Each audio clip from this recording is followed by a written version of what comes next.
The Great Hall of the Galactic Council stretched for miles in every direction. Representatives from 847 different species sat in their assigned seats, watching the morning session begin.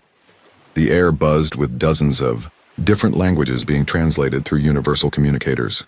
Ambassador Kethvar of the Zephyrian Empire walked to the speaking platform with confident steps. His purple skin gleamed under the artificial lights and his forearms moved with practiced grace. Behind him followed 3 assistants carrying data tablets and official documents. Elder Morthak, the ancient leader of the council, watched from his elevated seat.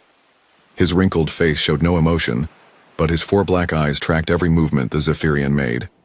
The elder had seen many young species make foolish decisions over his 1,000 years of life. Honored council members, Kethvar began, his voice carrying clearly through the hall's sound system. The Zephyrian Empire comes before you today to announce a great expansion of our territory. Several representatives shifted in their seats. Territorial announcements were common, but something about the ambassador's tone felt different, more dangerous. We claim the Sol system and all its planets for the glory of our empire, Kethvar declared. The primitive species living there will be relocated to suitable worlds where they can serve useful purposes. The hall fell completely silent. Dr. Yil Andra, the council's chief archivist, dropped her datapad. It clattered loudly on the floor, the sound echoing through the quiet chamber. Her tentacles began changing from their normal blue color to a pale white, a sign of extreme shock in her species. The representative from the Altarian Federation, a tall being with crystal-like skin, began typing rapidly on his console. Warning. Lights blinked as he accessed the restricted historical databases. His movements became more frantic with each piece of information he found. Ambassador Kethvar, Elder Morthak said slowly, his ancient voice careful and measured. Perhaps you could clarify which system you are referring to? There are many systems with that designation. Kethvar smiled, showing rows of sharp teeth. The system containing the planet called Earth, of course. The one inhabited by the creatures that call themselves humans. A sound like breaking glass came from the Vectari representative. The crystalline being's entire body shifted from its normal clear color to deep red. In Vectari culture, this color meant danger so extreme that death was certain. Are you insane? The words came from Ambassador Thekanol of the Hegemony Worlds. The large, bear-like creature stood up from his seat, his fur standing on end. Do you have any idea what you're suggesting? Kethvar's smile grew wider. I'm suggesting that we take what belongs to us by right of superior strength. The humans are barely beyond their planet's atmosphere. They have no real military force. They cannot possibly resist the might of our war fleets. Sit down, Thekanol, Elder Morthak said quietly. The bear-like ambassador reluctantly returned to his seat, but his claws remained extended. Dr. Yolandra raised one of her tentacles. Elder, permission to access historical files for the Council's review? Denied, Morthak replied immediately. That information is classified for good reason. The Quintar representative, a floating jellyfish-like being, pulsed with orange light. Ambassador Kethvar, has your government researched this decision thoroughly? Have you consulted the available records? We have reviewed all necessary military intelligence, Kethvar replied dismissively. The humans possess no technology that threatens our forces. Their largest ships are barely capable of reaching their own system's edge. They are insects compared to the power of the Zephyrian Empire. Military intelligence, whispered the representative from the Sage Collective. He speaks only of military intelligence. Elder Morthak stood up slowly, his old joints creaking. The hall fell silent again as all eyes turned to him. Ambassador Kethvar, I will ask you one final time. Are you absolutely certain your empire wishes to proceed with this action? Absolutely certain, Kethvar replied without hesitation. The Zephyrian Empire has conquered 43 species in the last century. We have war fleets that have never known defeat. One primitive world will not change that record. The Elder's expression remained neutral, but those who knew him well could see sadness in his ancient eyes. Very well. The Council acknowledges your empire's declaration. We will not interfere in this matter. Will you not support our righteous expansion? Kethvar asked, surprised by the neutral response. The Galactic Council will not support this action, Morthak replied firmly. Nor will we oppose it. This matter is now between your empire and the inhabitants of the Sol system. Murmurs began spreading through the hall. Representatives started whispering to each other in dozens of different languages. The universal translators struggled to keep up with the flood of conversations. Furthermore, the elder continued, any species that wishes to evacuate personnel from Zephyrian space may do so immediately. The Council will provide emergency transportation. Kethvar's confidence wavered slightly. Elder, surely that's an extreme reaction to a simple territorial expansion? The session is adjourned, Morthak announced, ignoring the question. He struck his ceremonial gong 3 times, the sound reverberating through the massive hall, as representatives began filing out. Conversations grew louder and more urgent. Many were already contacting their home governments, warning them to prepare for what was coming. Dr. Yalandra approached Elder Morthak's platform. Elder, should I prepare the memorial archives? The old being looked at her with tired eyes. Yes. Begin with the standard template for extinct civilizations. I fear the Zephyrian Empire will need them soon. How long do you think they have? She asked quietly. Their fleet is already assembling, Morthak replied. Based on their usual mobilization patterns, they'll reach Earth's system within 2 standard months. After that, he paused, his expression growing darker. I estimate the Zephyrian Empire has perhaps 6 months of existence remaining. Should we warn them? They've been warned. The historical files exist for a reason. Every species in this council knows why certain worlds are left alone. Morthak began walking toward his private chambers. The Zephyrians chose to ignore thousands of years of wisdom. Now they'll learn why that wisdom exists. Meanwhile, Kethvar stood alone on the speaking platform, confusion replacing his earlier confidence. The reaction from the council made no sense. He had expected either support or opposition, not this strange neutral withdrawal. His communication device chimed. A message from his emperor appeared on the screen. Excellent work, Ambassador. Our war fleets are mobilizing as planned. Soon, the Zephyrian Empire will control the Sol system and demonstrate our power to the galaxy. Kethvar smiled again, his confidence returning. The Council's strange behavior didn't matter. The Zephyrian military had never failed before. One primitive world would not break their perfect record. As he left the hall, he didn't notice Dr. Yalandra making copies of certain restricted files. Nor did he see the Altarian representative sending urgent warnings to governments across the galaxy. He missed the emergency sessions being called by dozens of species, all discussing the same topic: evacuation procedures and humanitarian aid for Zephyrian civilians. The galaxy was preparing for what would come next. But Kethvar walked away, still believing his empire had chosen an easy victory. He would learn the truth soon enough. Dr. Yalandra's tentacles moved quickly across the archive console. Her species didn't need sleep, which made her perfect for the job of council archivist. Tonight she worked alone in the vast underground storage facility beneath the council chambers. The restricted files floated in the air before her, holographic displays showing events from 200 years ago. These records were sealed for good reason. Most council members had never seen them. Some didn't even know they existed. Computer, begin playback of file classification Ultra 7. Earth integration period, year 1, she commanded. The holographic display changed, showing a blue and green planet spinning slowly in space. Earth looked peaceful from this distance. Beautiful even. It was hard to believe what happened next. Historical note, the computer's voice announced. The following records document first contact between galactic civilization and the species, known as humans. Warning, content contains graphic military footage. Yalandra had seen these files before, but they still made her change color with worry. She watched as the first alien ship approached Earth's solar system 2 centuries ago. The hegemony of Kraltos had been powerful then.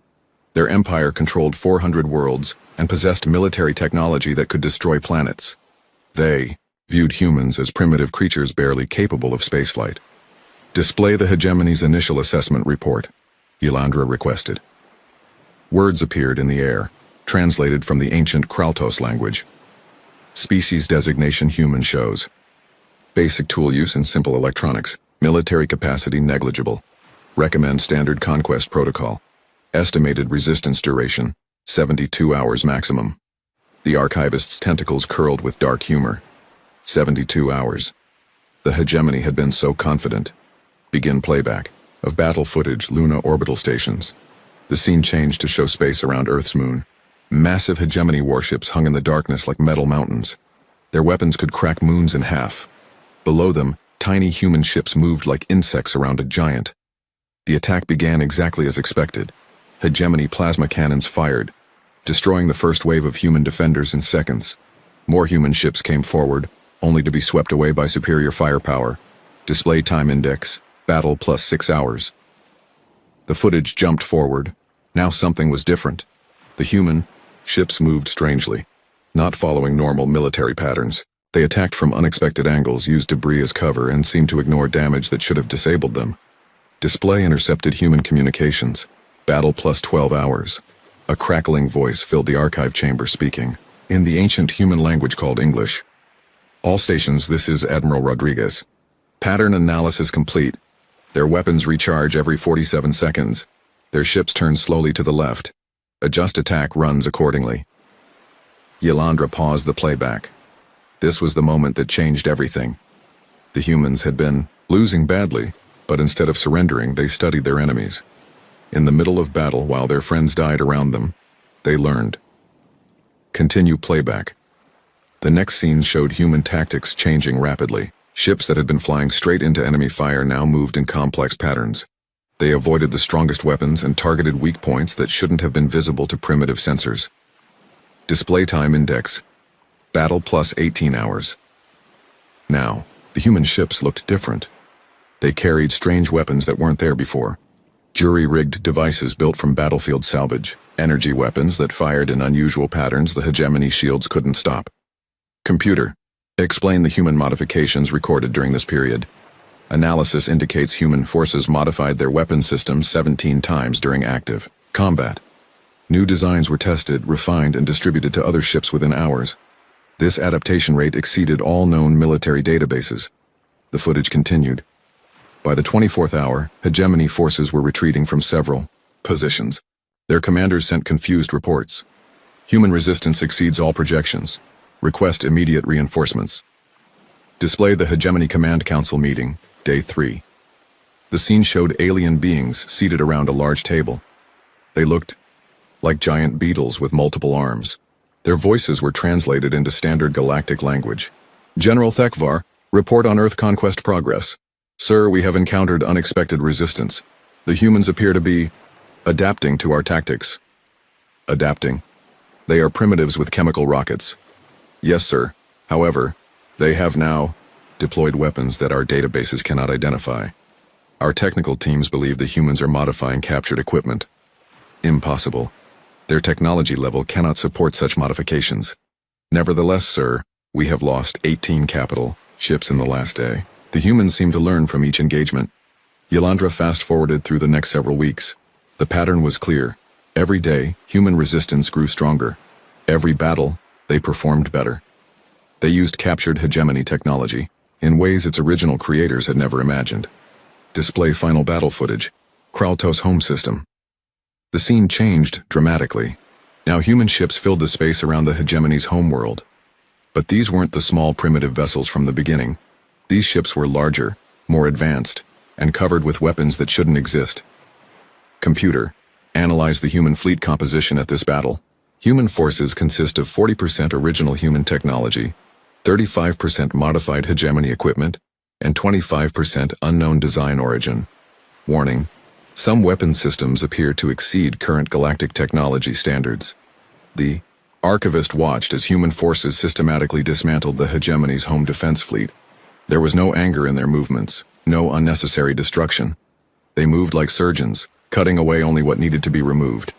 Display the hegemony surrender transmission. A voice filled the chamber, broken and defeated. Human forces, this is Hegemony Prime Command. We surrender unconditionally.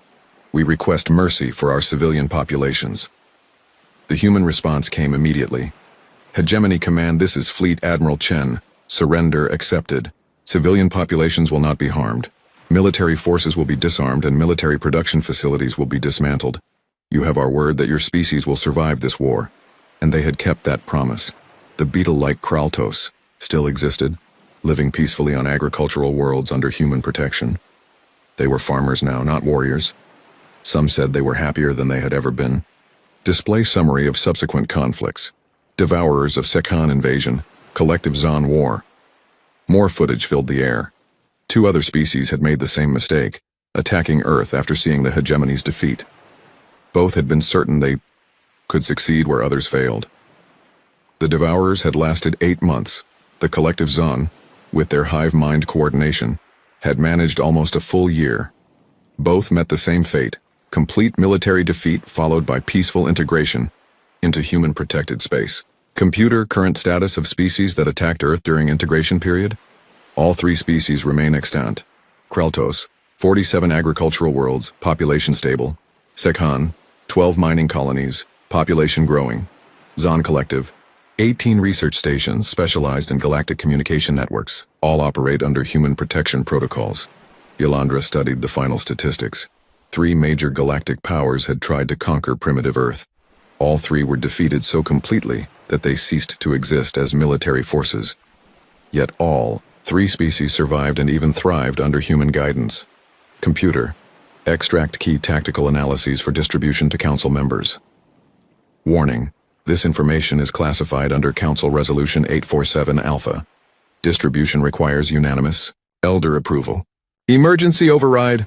Archivist authorization 77 Alpha. Imminent species extinction event. Override accepted.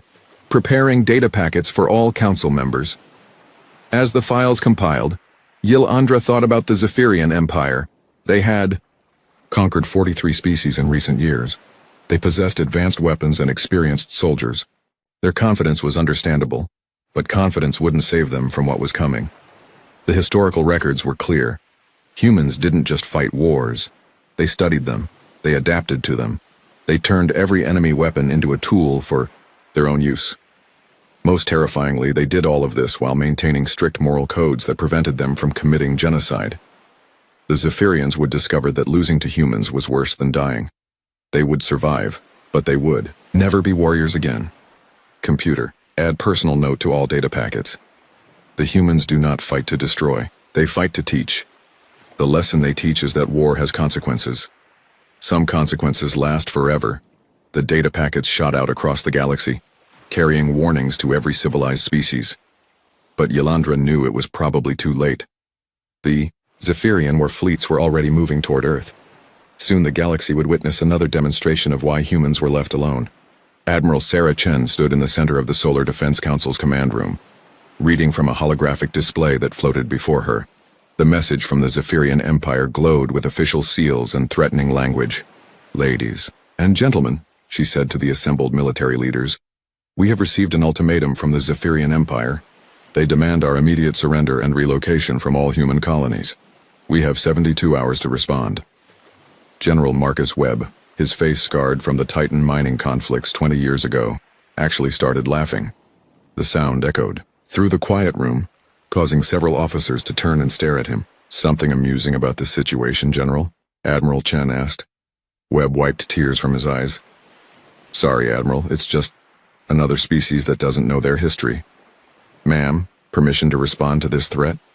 Chen nodded slowly. "Granted, keep it simple." Webb activated the communication system. "This is General Marcus Webb of the Solar Defense Force responding to Zephyrian Empire ultimatum received today. Message received. Response is no. Earth Defense Force is mobilizing. Any Zephyrian vessel entering Sol system will be treated as hostile. We strongly recommend you reconsider. End transmission." The message shot out across space toward Zephyrian territory. Admiral Chen turned to her staff. "Gentlemen, ladies, you know what comes next. Activate Protocol 7. Captain Rodriguez raised her hand. "Admiral, are we sure we want to go straight to 7? That's usually reserved for extinction-level threats." "Captain, they threatened to relocate our entire species. In my book, that qualifies." Chen walked to the main display showing the solar system. "Besides, we've been peaceful for 200 years. Clearly, someone needs a reminder of why that was a choice, not a necessity." Across human space, ancient systems began to wake up. On Luna Base, massive railguns that had been silent for decades started their power-up sequences. The lunar surface shook as targeting computers calculated firing solutions for objects moving at significant fractions of light speed. Colonel Martinez, commander of Luna Base, watched readouts scroll across his screens. "All railgun batteries report ready status. Ammunition fabrication at maximum output. Sir, we'll have enough kinetic rounds to level a continent within 6 hours." In the asteroid belt, mining ships received new orders. Captain Singh read the message twice before believing it. Attention all mining vessels, military retrofit protocol 7 is now active. Report to designated stations for weapon installation and tactical briefing. The miners knew these protocols existed, but nobody had expected to use them. Within hours, ships designed to crack asteroids were being fitted with weapons designed to crack starships. The modifications looked rough, but they were deadly effective. This is mining vessel prospector calling Belt Command, Captain Singh reported. Retrofit complete. Sir, these weapons are intense. Are we sure we need this? Much firepower. Prospector, you're not fighting other miners anymore. These weapons are designed for military capital ships. Use them accordingly. Mars Command buzzed with activity as Commander Park activated systems that had been maintained but never used. The Red Planet's orbital defense platforms came online. One by one, their weapon arrays tracking toward deep space. All platforms report ready status, Lieutenant Hayes announced. Sir, the power readings are incredible. Each platform could take out a small moon. Lieutenant, remember that we're potentially facing an empire that controls hundreds of worlds. They won't be bringing small ships. Commander Park studied tactical displays showing enemy fleet estimates. Make sure every platform has backup power and enough ammunition for extended engagement. But the most significant change happened when Admiral Chen sent out a specific communication code that hadn't been used in 50 years. Deep in space, beyond the edges of mapped territory, human exploration vessels received the message. Captain Thompson of the exploration ship, Wanderer, read the code 3 times before understanding what it meant. All hands, this is the captain. We've received a Code 7 military recall. We're going home, and we're going home ready for war. The exploration fleets had been gone for years, pushing the boundaries of known space, making contact with new species, and studying phenomena that defied explanation. They had learned much during their travels. Captain, Chief Engineer Patel reported, the modifications we made after the Sigma Draconis incident are still in place. Our weapon systems are, well, let's just say they're not standard human technology anymore. Good. Send word to the other ships, we're not just going home, we're bringing friends. Those friends were the technological innovations discovered during humanity's expansion into unknown space. Weapon systems based on principles learned from long-dead civilizations. Defensive technologies that bent the laws of physics. Engines that could make ships appear anywhere in the galaxy within hours. Earth's orbital defense grid activated next. Satellites that looked like simple communication relays revealed their true purpose. Weapon platforms that had been disguised as asteroid mining stations powered up. The planet was surrounded by enough firepower to destroy an entire battle fleet. Admiral, reported Colonel Kim from Earth Defense Station Alpha. All orbital platforms are active. We have complete coverage of every approach vector to Earth. Nothing larger than a meteorite can reach the planet without our permission. Meanwhile, human colonies throughout space received their own orders. Every settlement, every mining operation, every research station activated their local defense systems. What looked like peaceful civilian infrastructure revealed hidden military capabilities. On New California, the largest human colony world, Governor Harrison addressed his Security Council. People, we've maintained peace for 2 centuries through strength. Now we demonstrate what that strength looks like. The colony's civilian factories began producing military equipment with frightening efficiency. Automated systems that usually built farming equipment switched to manufacturing weapons. Transport ships became troop carriers. Even the smallest settlements prepared for war. Governor, reported Security Chief Adams, we have enough local production capacity to outfit a small army within a week. Our civilian pilots are training on military flight patterns. Sir, our farmers are requesting heavy weapons training. Grant all requests. If the Zephyrians want to relocate us, they'll discover that every human civilian is a potential soldier. Back on Earth, Admiral Chen watched reports flow in from across human space. The numbers were staggering. Hundreds of thousands of ships, millions of personnel, enough weapons to fight a galactic war.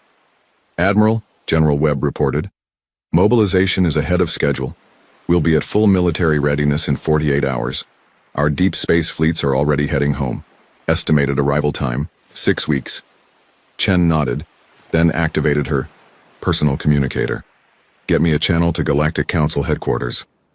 Minutes later, Elder Morthak appeared on the communication screen. His ancient face showed no surprise at the contact. Admiral Chen, he said calmly, I trust you received the Zephyrian ultimatum. We did, Elder. I wanted to inform the Council that humanity will be defending itself. We have no quarrel with other galactic species, but we will not relocate. I expected nothing else. Admiral, the Council will not interfere in this conflict. However, I feel obligated to mention that the Zephyrian Empire controls significant territory. Chen's expression hardened. Elder, respectfully, the size of their empire is irrelevant. They threatened our families, that was their mistake. Indeed. Admiral, I must ask, will you be conducting this war according to established protocols? We will not target civilian populations. We will not destroy inhabited worlds. We will not commit genocide. But Elder... Chen paused, choosing her words carefully. The Zephyrian Empire's military capacity will cease to exist. Permanently. Morthak nodded slowly. As expected, the Council has already begun preparing humanitarian aid for Zephyrian civilians. We remember how these conflicts end. After the communication ended, Chen stood alone in the command center looking out at the stars. Somewhere out there, an empire was mobilizing to attack her people.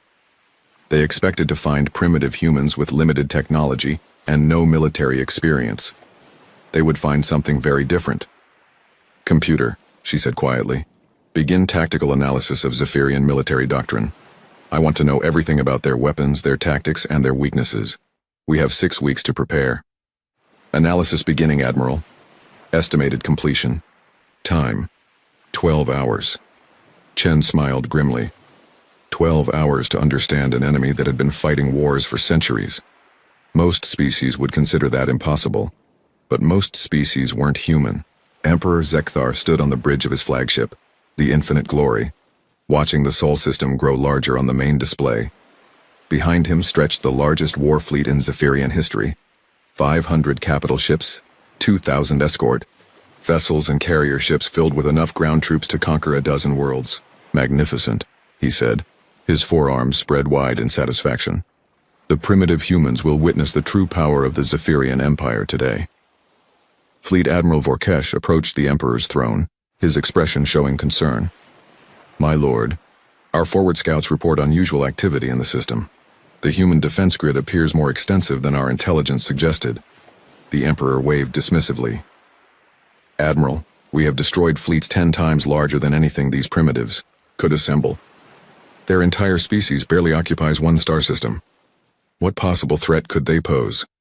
Yes, my lord. However, I recommend caution. Our databases contain very little information about human military capabilities. Because they have no military capabilities worth recording, Zekthar activated the communication system. This is Emperor Zekthar of the Zephyrian Empire to Human Military Command. You have one final opportunity to surrender peacefully. Submit to our rule, and your species will be relocated to suitable worlds where you can serve productive purposes. The response came from Earth Defense Station Alpha, spoken by a calm female voice. This is Admiral Sarah Chen, Solar Defense Force. Emperor Zekthar, you have entered Sol system with hostile intent. You have one opportunity to withdraw your forces. This is your only warning. Zekthar's laughter echoed across the bridge. Admiral Chen, you face the might of 1,000 worlds. Your tiny ships cannot possibly... The transmission cut off as warning alarms began blaring throughout the flagship. Tactical displays showed new contacts appearing throughout the system. Hundreds of them. Thousands of them. Admiral Vorkesh, the Emperor snapped. What is happening? Sir? The Admiral replied, studying his instruments with growing alarm. Human reinforcements are arriving. Multiple fleets dropping out of hyperspace in coordinated formation around our position. Reinforcements? From where? The tactical officer's voice carried a note of panic. Sir, these aren't reinforcements from other colonies. These are ships we've never seen before. They're not in our databases. And sir, they're not using standard human technology. On the main display, the arriving human fleet took formation with precision that impressed even Zephyrian military observers. But these vessels looked wrong somehow. They were larger than the exploration ships that had left Earth years ago, and they carried weapons that didn't match any known human designs. Analysis report, Vorkesh demanded. Sir, preliminary. Scans show human vessels carrying weapon systems of unknown origin. Energy signatures don't match our database of galactic technology. Some of these ships appear to be using technology that exceeds current theoretical limits. Emperor Zekthar stared at the display, his confidence beginning to waver. That's impossible. Humans are barely past chemical rocket stage. They cannot possess advanced technology. The answer came from Captain Thompson aboard the human vessel Wanderer. Zephyrian flagship. This is Captain Thompson, Deep Space Exploration Fleet. You're partially correct. We didn't develop this technology ourselves. We found it. Some we traded for. Some we took from species that made the mistake of attacking. Our exploration vessels. Some we learned from civilizations that died out millions of years ago. Another human captain's voice joined the communication. This is Captain Patel, Sigma Squadron. We've been exploring the galaxy for the past 8 years. We've seen things you wouldn't believe. Learned things your empire never imagined existed, made friends with species that your databases have never heard of. And made enemies, added a third voice from the human fleet, of species that thought they could prey on lone human ships. We brought back their technology too, on the Infinite. Glory's Bridge, the tactical analysis continued to deliver impossible news. Weapons that fired faster than light. Defensive shields that seemed to ignore the laws of physics. Engine systems that allowed instant travel across galactic distances. Sir, the tactical officer reported, his voice shaking. We're not just outnumbered. Their ships are using weapons we don't recognize. Our databases have no countermeasures for 60% of what they're carrying. Emperor Zekthar activated his personal communicator, calling the other ships in his fleet. All commanders report. Current tactical assessment. The responses came quickly, and none brought good news. Imperial Command, this is Battleship Dominator. We count at least 3,000 human vessels. Many appear to be armed with exotic weapon systems. Command, this is Carrier Group 7. The humans have established a defensive perimeter around their entire system. Every approach vector is covered by overlapping fields of fire. Imperial Command, this is Admiral Kresh aboard the destroyer. My lord, we're detecting massive energy buildups throughout the system. The humans appear to have weaponized their entire solar system. The most disturbing report came from the fleet's intelligence ship. My lord, we're detecting what appears to be artificially modified asteroids throughout the system. They're not natural formations. The humans have turned space debris into weapons platforms. Admiral Vorkesh studied the tactical display with professional interest, despite the terrifying implications. Sir, the human formation is remarkable. They've achieved perfect coordination across thousands of vessels. This level of tactical precision usually requires decades of training. How is that possible? The Emperor demanded. The answer came from Admiral Chen's voice over the communication channel. Emperor Zekthar, every human vessel in this system is crewed by explorers, researchers, miners, and traders. But every human civilian receives basic military training. We've been preparing for this conversation for 200 years. Impossible, Zekthar replied. Civilian populations cannot possess military effectiveness. You're thinking like someone who separates civilians from military, Captain Thompson replied. We don't make that distinction. Every human is a potential soldier. Every human ship can become a weapon. Every human settlement is a fortress. The tactical officer provided updated analysis. Sir, energy readings from the human fleet exceed our theoretical maximums. Some of these vessels appear capable of destroying capital ships with single shots. All ships, Emperor Zekthar commanded. Prepare for battle. Deploy all fighters. Charge main weapons. We will show these primitives the power of true military force. Admiral Chen's voice cut through the fleet communications. Emperor Zekthar, you have 30 seconds to begin withdrawal. After that, we will consider your fleet hostile and respond accordingly. We do not retreat from primitives, the Emperor snarled. 20 seconds. Admiral Vorkesh grabbed the Emperor's arm. My lord, perhaps we should consider 15 seconds. The Zephyrian Empire does not surrender. 10 seconds. 5, 4, 3, 2, 1. The human fleet opened fire. What happened next would be studied in military academies across the galaxy. For centuries. The human attack was not the desperate charge of a primitive species. It was surgical, coordinated, and absolutely devastating. Exotic weapons that seemed to ignore shields. Kinetic projectiles that appeared from impossible angles. Energy beams that struck with the force of stellar explosions. The Zephyrian formation, perfected over centuries of conquest, dissolved within minutes. All ships, Emperor Zekthar screamed. Into his communicator. Focus fire on their command vessel. Destroy their leadership. The response came from dozens of his captains simultaneously. Sir, we can't identify their command structure. Every ship appears to be operating independently. Impossible. Military forces require central command. Admiral Chen's voice cut through. The chaos of battle communications. Emperor, you're still thinking conventionally.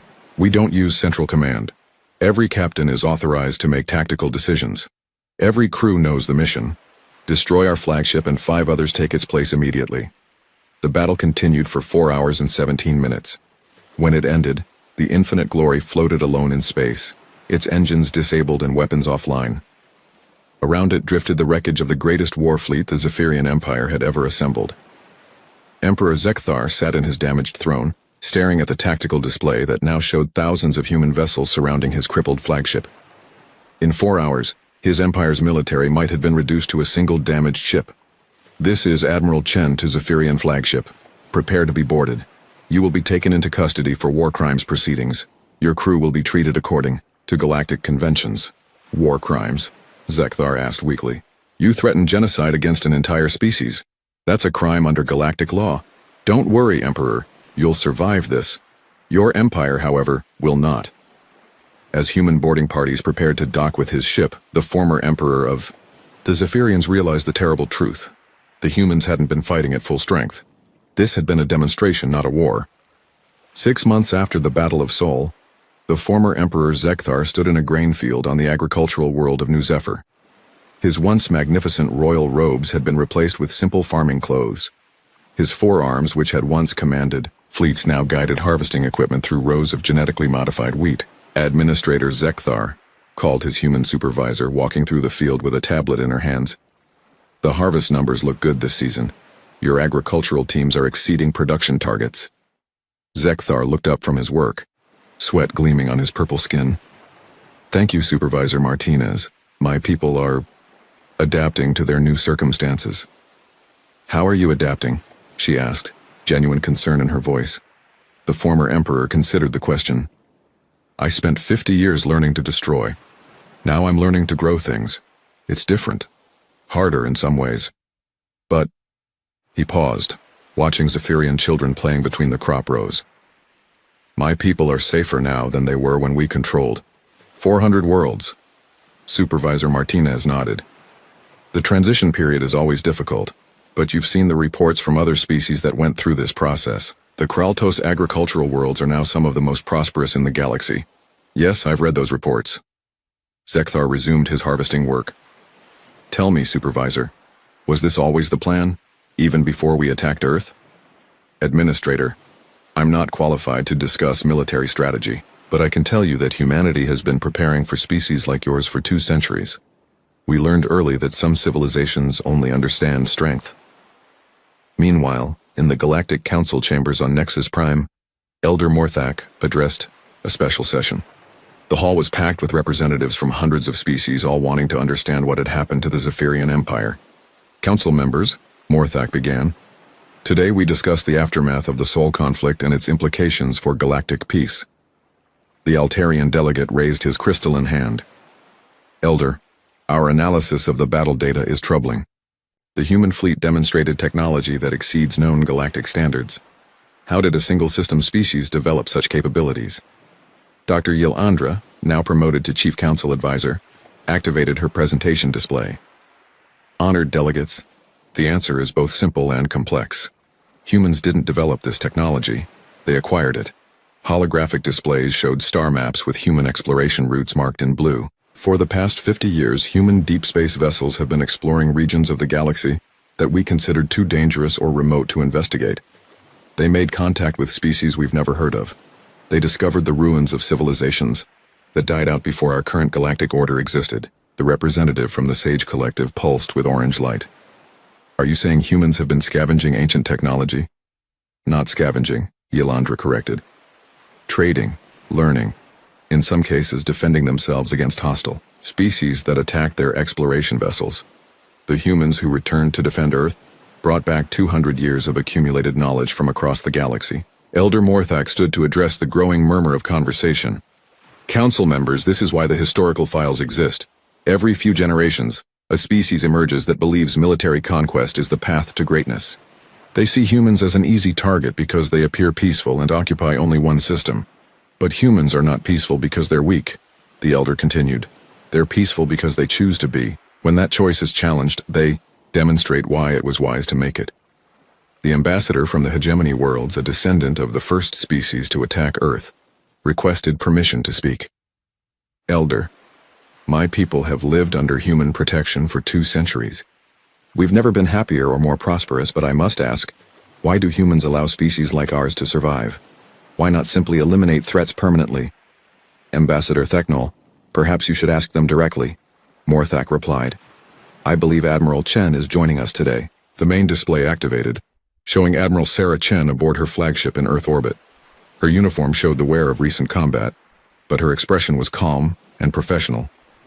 Council members, she said without preamble, humanity received many questions about our response to the Zephyrian invasion. I'm here to provide answers. The Quintar representative floated forward. Admiral Chen, your forces demonstrated capability far exceeding known human technology. Many species are concerned about the implications. Concerned? Chen replied.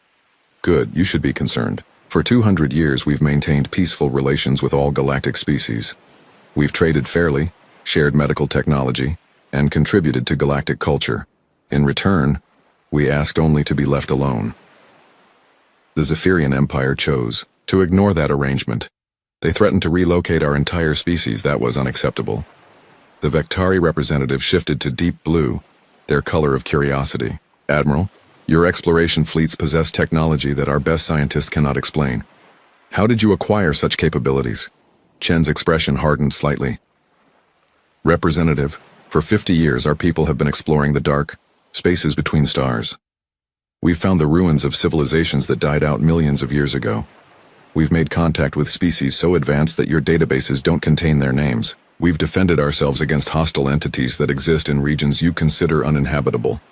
Every piece of technology we used was earned. Every weapon system was tested against enemies you've never heard of. Every defensive capability was developed fighting battles in places you've never been. The Corvexi delegate, representing a young and aggressive species, stood up aggressively.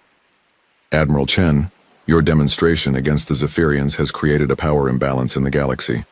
Some species might consider this a threat to galactic stability. The chamber fell silent. Admiral Chen's expression didn't change, but somehow, the temperature seemed to drop. Delegate Morvek, she said quietly, are you suggesting that my species represents a threat to galactic peace? I'm suggesting that such overwhelming military capability concentrated in one species could be problematic. Admiral Chen was quiet for several long seconds. When she spoke, her voice was calm but carried an undertone that made several representatives change color with fear. Delegate, let me be very clear. Humanity has no interest in conquering other species. We have no desire to rule the galaxy. We want to be left alone to pursue our explorations and research in peace. However, she continued, any species that threatens human civilians will discover what the Zephyrians learned. We don't conquer. We don't occupy. We don't commit genocide. But we will defend ourselves, and that defense will be absolute. Elder Morthak stepped forward. Admiral Chen, the Council appreciates your clarification. However, Delegate Morvek raises a valid concern about the balance of power in the galaxy. Elder, respectfully, there is no balance of power. There are species that leave humanity alone, and there are species that no longer exist as military threats. The choice of which category to belong to rests entirely with each individual species. The Corvexi delegate's skin flushed with anger. That sounds remarkably like a threat, Admiral. Delegate Morvech, it's not a threat, it's a statement of historical fact. Ask the Kraltos, ask the Sekhan, ask the Zon Collective, ask the Zephyrians. All of them learned the same lesson, which is, Admiral Chen's expression remained calm, but her words carried the weight of absolute certainty. There are old species and there are aggressive species, but there are no old aggressive species that chose to fight humanity. The communication ended, leaving the chamber in absolute silence. Finally, Elder Morthak spoke. Council members, humanity has once again demonstrated why they are left alone. I recommend that all species review their historical databases and remember this lesson. Furthermore, he continued, any species considering aggressive action against human interests should remember that what happened to the Zephyrian Empire was not a war. It was a demonstration. The humans were not fighting at full capacity. The Altarian delegate's crystalline form dimmed with fear. Elder, if that wasn't full capacity, then what would be? Representative, I pray we never find out. 6 months later, the Corvexy Dominion announced their intention to test humanity's resolve by attacking a human research station near their territory. In the council chambers, representatives quietly began preparing memorial texts for another species that refused to learn from history. But deep in the archives, Dr. Yalandra made a new entry in the historical files. Year 247 post-integration. The galaxy continues to produce species that mistake human restraint for weakness. Humanity continues to provide educational experiences for these species. The lesson remains the same. Some choices cannot be undone. The galaxy was vast, and somewhere in its depths, new species were developing faster than light travel and dreams of conquest. Eventually, one of them would look at the peaceful human worlds and think they saw an easy target. When that happened, the galaxy would learn the lesson once again. Some lessons, it seemed, had to be taught repeatedly. But humanity was patient, and they were very good teachers.